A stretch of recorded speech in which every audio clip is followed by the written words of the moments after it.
եւ մյուսների նույնպես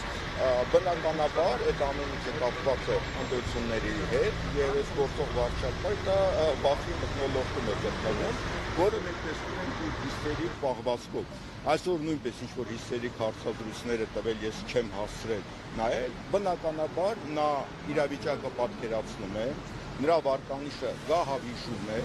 եւ ինքը փորձում է այդ բռնակալություն հաստատել Հայաստանում եւ ձերբակալությունների միջոցով փորձել վերընտրվել, չնայած ես դա շատ դժվար եմ պատկերացնում։ Հիմա գանք մյուս հարցին, թե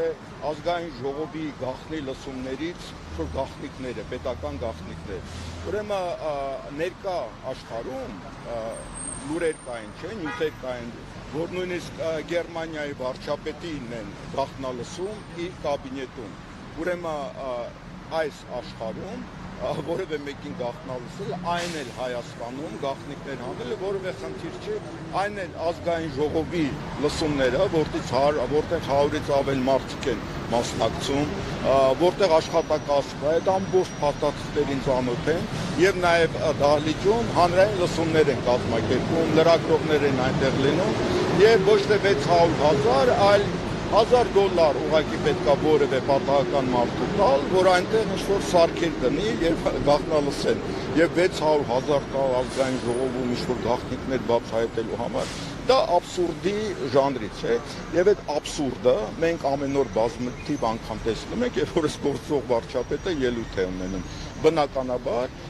այս ամեն ինչը կապված է ընտրությունների հետ եւ այս ձերբակալությունների շարքը շարունակվել է, որտեղ այդ անձնավորությունը վախի մեջ է գտնվում։ Իսկ հնարավոր է գներեք պարոն Դանելյան, որ տեսեք ցուցակի արդեն մյուս անդամի եւս ինչպես ներկայացրեցին։ Խնդիր կա, կուսակցության ընդհանրապես փոքր կար, այդպես ասել տնտեսական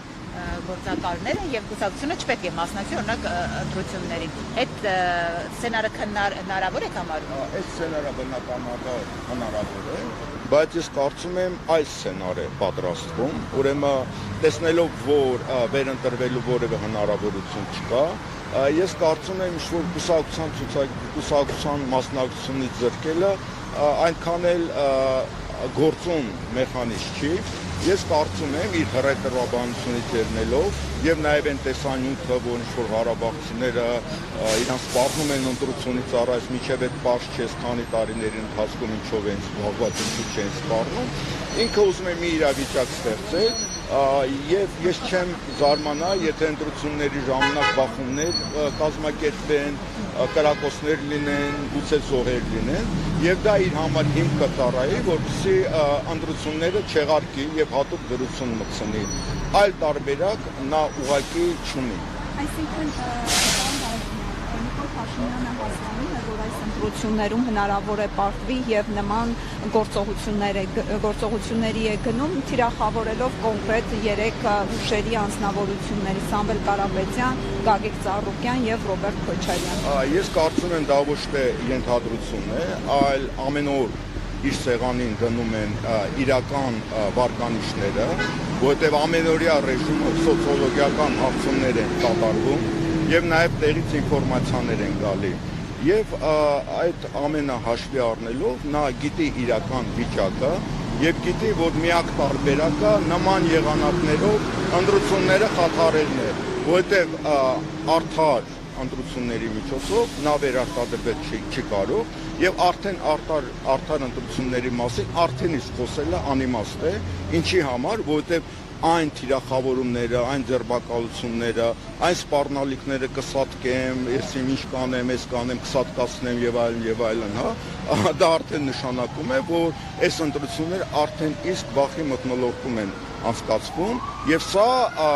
այն դեմոկրատիայի ցուցիչներն է, որից շատ երկրներ արևմտյան հիացած են, թե Հայաստանում ինչպիսի դեմոկրատիա է։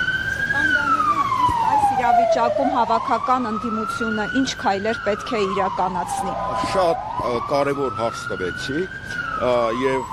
տարօրինակ է, որ այդ հարցը տալիս է լրագրողը, սակայն այդ հարցերը իրենց չեն տալի նաեւ ընդդիմադիր տարբեր կողմեր։ Բնականաբար այս իրավիճակում, երբ որ խոսում են կոալիցիա կկազմեն, չեն կազմի, ով է լինելու վարչապետ, ով չի լինելու վարչապետ, դա արդեն անհեթեթությունների ժանրից է։ Եվ խնդիրը շատ լուրջ է, պետականության խնդիր մենք այսօր ունենք եւ այս պայմաններում բնականաբար ընդդիմությունը պետք է միավորվի, միասնական քայլեր պետք է անեն, միասնական ասուլիսներ, երթեր, հանրահավաքներ եւ այլն, որտեղ թիրախավորում են 3 ուժերին եւ այդ 3 ուժերը պետք է պատասխան տան մի կողմ դնել իրանց տարօրինակ ամբիցիաները ներկա պայմաններում։ Եվ եւս մի կարևոր բանի մասին եմ ես ուզում խոսել, թե ինչի համար այս ամեն ինչը շատ վտանգավոր Հայաստանի համար, որտեղ այդ հարցադրումը, որքանով ես տեսնում եմ, լրատվամիջոցները չեն անում։ Տեսեք, ուրեմն կան դե յուրե բարեկամական երկրներ, որոնք համարվում են դաշնակիցներ, եւ կան փաստաթղթեր, որտեղ ստորագրվում են, որ միմյանց տարածքում լրտեսական գործունեություն չեն ծավալում։ Սա այդ փաստաթղթերը կա եւ այդ փաստաթղթերը ստորագրվել են նաեւ Հայաստանի եւ Ռուսաստանի միջեւ։ Նման փաստաթղթեր կան Եվրոմիության երկրների միջեւ, որ միմյանց տարածքում մենք լրտեսական գործունեություն չենք անում։ Եթե լրտեսական գործունեությամբ են զբաղվում, դա նշանակում արդեն բարեկամական երկիր չի եւ հատուկ ծառայությունները նույնիսկ ունեն մեխանիզմներ, երբ որ փոխանակում են նյութեր, եթե ինչ-որ վտանգ է լինում եւ այլն, իրեր միմյանց զգուշացնում են։ Եթե Հայաստանի գործող այս կառավարությունը լրտեսության մեջ մեղադրում է Ռուսաստանի օգտին, դա նշանակում է արդեն դե յուրե պաշտոնապես հայտարարում է, որ Հայաստանը եւ Ռուսաստանը ճշնամական երկրներն են եւ լրտեսական գործունեություն են իրականացնում։ Սա նշանակում է Հայաստանը հայտարարում է, որ Ռուսաստանը ճշնամի երկիր է, վտանգավոր երկիր է իր համար եւ նման հայտարարություններ արդեն շատ են։ Սա արդեն իրավական ակտ է։ Դա նշանակում է, որ արդեն Ռուսաստանը կարող է համապատասխան գործողություններ կատարել Հայաստանի դեմ եւ առաջի հերթին եւ տնտեսական ոլորտում եւ անվտանգային ոլորտում։ Սա Հայաստանի համար շատ մեծ վտանգներ է պարունակում։ Ես ուղղակի ընդհանրեն հիշեցնում եմ, որ մի քանի օր առաջ Նիկոլ Փաշինյանն ասում էր, մենք ոչ մի բան չենք անում Ռուսաստանի դեմ եւ ես Պուտինի հետ շատ լավ ընկերական հարաբերությունների մեջ եմ։ Քանակն էր նաև հիշատակում, որ միակ լիդերն է Հայաստանի, որ 200-ից ավելի ցանկեր հանդիպումներ։ Եվ հիմա Պուտինի հրահանգով Հայաստանում լրտեսական գործունեություն է ծավալվում, այն էլ ազգային ժողովի հարյուրավոր մարդիկ, որոնք ներկա են եւ տեղյակ են պահակներ, հավաքարարներ եւ այլն, վերջապես դրան մոտ կարելի է աշխատողները կանգնեն եւ լսեն ինչ են խոսում եւ դա գաղտնիք է իր մեջ պարունակում եւ դրա համար 600,000 ավելի դոլար են տալի, որ իմանան խեղճ Ռուսաստան, երբ որ նույնիսկ պետության ղեկավարները լուրջ երկրների երբ որ շատ կարևոր բան ունեն միմյանց հետ խոսելու, գնում են բնության գրքում մի ծառի տակ որ իրար ականջին ինչ-որ բան են շշնջում, որ ոչ ոք չլսի, ազգային ժողովում պարզվում է այնց անհնար է իմանալ, թե ինչ լսումներ են տեղի ունենում, սա արդեն աբսուրդ է եւ ամենավտանգավոր այն է, որ Հայաստանում կան մարդիկ զանգված, որոնք այդ նման աբսուրդներին հավատում են, սա արդեն լուրջ խնդիր է մեր հանրության մտավոր ունակությունների մասին։